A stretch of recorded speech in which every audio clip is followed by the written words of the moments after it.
तो सबसे पहले आपसे मैं पूछना चाहूँगी, क्योंकि नारी शक्ति हम कहते हैं, तो नारी शक्ति आप क्या समझते हो, क्या होना चाहिए?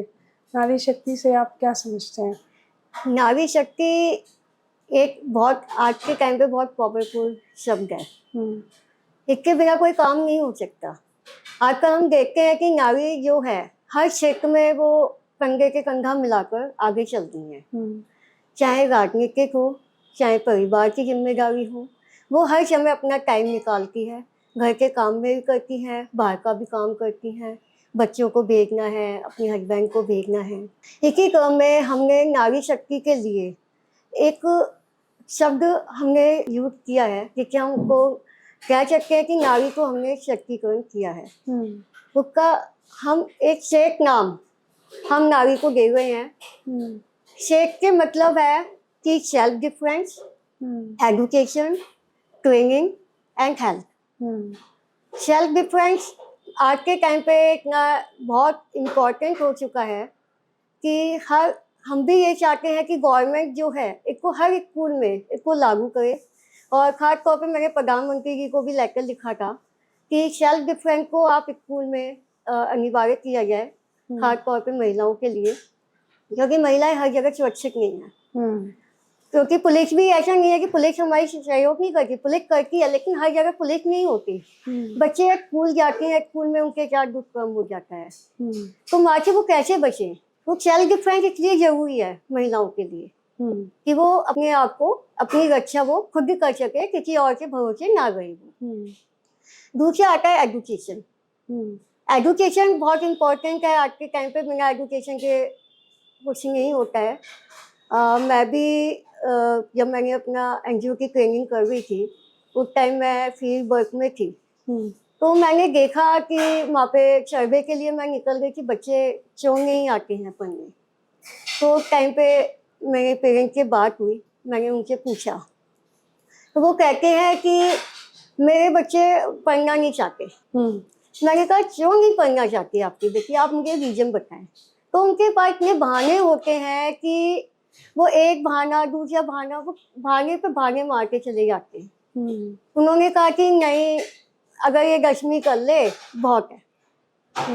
मैं कहा 10वीं क्यों? कहते उनको इंग्लिश नहीं आती, वो इंग्लिश नहीं पढ़ना चाहती। तो मैंने कहा कि देखो इंग्लिश को कंपलसरी है, आपको 12th तक पढ़नी पड़ेगी, अगर ग्रेजुएशन भी करता है बच्चा वो करना पड़ेगा आपको। तो कहती है कि नहीं भाई, हमें नौकरी नहीं करवानी, हमारे 10वीं कर ले बहुत है, हम उसकी शादी कर देंगे। तो ये बात मुझे कहीं ना कहीं पेंच हुई, तो मुझे लगा कि नहीं, मुझे इस क्षेत्र में महिलाओं के लिए कुछ करना चाहिए कि पेरेंट को कैसे हमको कन्वेंट करे कि भाई बच्चे के लिए क्यों जरूरी है। मैंने उनको समझाया, मैंने बहुत उनको समझाया कि ऐसा नहीं है कि बच्चा पढ़ने के बाद फिर नौकरी करे। एजुकेशन उस टाइम पे हमारे काम आएगा जब हम मुसीबत में होंगे। उनको मैंने इतना समझाया, मैं कहा मैं खुद एक MA हूँ, मैं कोई जॉब नहीं कर रही हूँ, मैं सिर्फ अभी भी मैं पढ़ाई कर रही हूँ। मैं social worker and criminal justice system का मैंने कोर्स किया है, तो मैं अभी भी पढ़ रही हूँ, मैं ट्रेनिंग पे आई हूँ, मैं जॉब नहीं कर रही। आपको लग रहा है कि मैं जॉब कर रही हूँ कोई? तो उन्होंने बोला कि नहीं। तो मैं कहा ऐसा नहीं है। अब मैं कहा आप क्या चाहते हैं कि आपका बच्चा जब उसके ऊपर कोई मुसीबत है या शादी के बाद बाई चांस मान लो हस्बैंड का भी काम नहीं है, तो वो कैसे अपना घर चलाएगा? क्या आप ये चाहते हैं कि बच्चा आपका भीख मांगे, या आप ये चाहते हैं कि वो दूसरों के घर में जाए बर्तन झाड़ू पोछा करे? कहते हैं नहीं। मैं कहा एजुकेशन इसलिए जरूरी है। मैं कहा बच्चे को आप पढ़ाएं, आप उनको भेजें। तो जब मैंने अपना NGO बनाया, तो सबसे पहला मेरा कैंप जो था वो सेल्फ डिफेंस का था। दूसरा हम एजुकेशन पे भी काम कर रहे थे, जो बच्चे हैं उनको भी हम पढ़ा रहे थे, जो भी आते थे। एजुकेशन का तो मेरा, जब मैं स्कूल टाइम में थी, जब से मेरा एजुकेशन पे था ध्यान, और उस टाइम पर मैंने कुछ जो अनपढ़ महिलाएं थी उनको मैंने 4-5 बच्चों को हमारा स्कूल के एक प्रोजेक्ट मिला था, तो वो मैंने किया था।